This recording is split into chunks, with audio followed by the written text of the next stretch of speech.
नेपाल में पूर्व राजा ज्ञानेंद्र की वापसी को लेकर सड़कों पर उतरी जनता। सेना ने कहा, हम जनभावनाओं के साथ। नेपाल में राजतंत्र की वापसी और नेपाल को हिंदू राष्ट्र का दर्जा बहाल करने की मांग लेकर पूरे नेपाल में उत्साह का माहौल। काठमांडू, नेपाल। भारत के पड़ोसी देश नेपाल में आजकल गांव हो या शहर, पहाड़ हो या मैदान, सभी जगह जनता हाथों में पूर्व राजा ज्ञानेंद्र की तस्वीर व उत्तर प्रदेश के मुख्यमंत्री व गोरक्षपीठ पीठाधीश्वर योगी आदित्यनाथ जी की तस्वीर हाथों में लेकर बड़े पैमाने पर प्रदर्शन कर नेपाल में एक बार पुनः राजा ज्ञानेंद्र की वापसी की मांग को लेकर प्रदर्शन कर रही है। इसी क्रम में कल नेपाल के औद्योगिक शहर हेटौडा में आयोजित एक कार्यक्रम के दौरान नेपाल के प्रधानमंत्री पुष्पदहल प्रचंड पर एक नेपाली नागरिक ने जूता फेंक कर मारा। नेपाली सुरक्षा बलों ने जूता मारने वाले नेपाली को हिरासत में ले लिया है। वहीं नेपाल की सेना ने प्रदर्शनकारियों पर बल प्रहार करने से मना करते हुए कहा है कि नेपाली सेना नेपाल की जनता की भावनाओं का सम्मान करती है। आइए देखते हैं हमरा टुडे न्यूज की एक्सक्लुसिभ। दर्शक तपाईले देखिराख्नु भएको छ सुर्खेतमा राज संस्था फर्काउनको लागि जनलहर उर्लेको दृश्य हामी तपाईलाई देखाइरहेका छौं।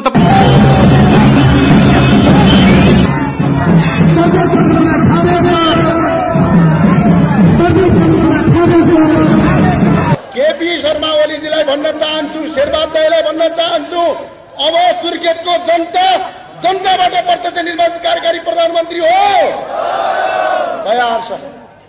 आफ्नो प्रधानमन्त्री आफै चुन्नु, संसदले होइन। त अहिलेको राष्ट्रपति कसको?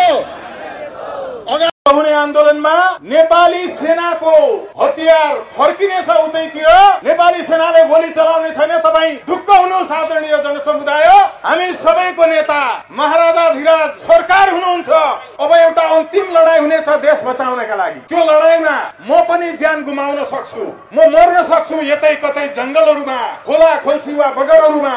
जंगलमै मरे पनि जंगी निशान हुनेछ मेरो हातमा। नेपाल प्रहरीले अबको गोली र लाठी जनताको टाउकामा होइन, यो व्यवस्थाका नेताहरूतर्फ बजाउनेछ। यी राष्ट्रपति, प्रधानमन्त्री, मन्त्रीहरूलाई स्यालुट हानिरहेका सुरक्षा कर्मीहरूले अब हान्नेछ छातीमा नेपाली जनताको तर्फबाट।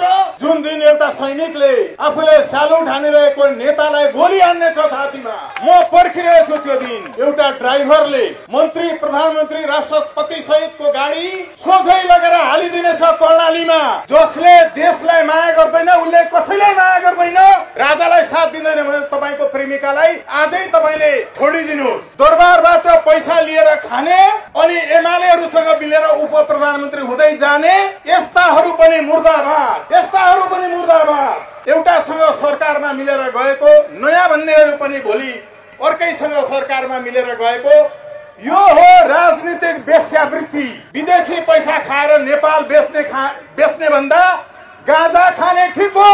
राजाबाट अस्तिको प्रजातन्त्र दिवसको अवसरमा भएको सम्बोधनमा सबैलाई भएको आह्वान, सबैलाई सहयोगको अपिल गर्छु भनिएको एक नम्बरमा नेपाली सेना हो। यो व्यवस्था ढाल्न चाहन्छौ। श्री 5 बडा महाराजा धीराजको एउटा पहल कदमीबाट एमसीसीमा नेपाल आमालाई बेचेर नेपाल आमाको विदेशीबाट बलात्कार गराएर मासु भात खानेहरूलाई निकाला गर्नेछौ यो देशबाट। तपाई भन्दै हुनुहुन्छ पश्चगमन हुन लाग्यो, प्रतिगमन हुन लाग्यो। हामी भन्दैछौ हाम्रो नेपाल आमा बिरामी भएर अस्पतालमा हुनुहुन्छ।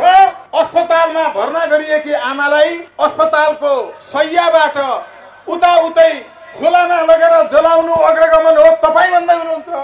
हामी भनिरहेका छौं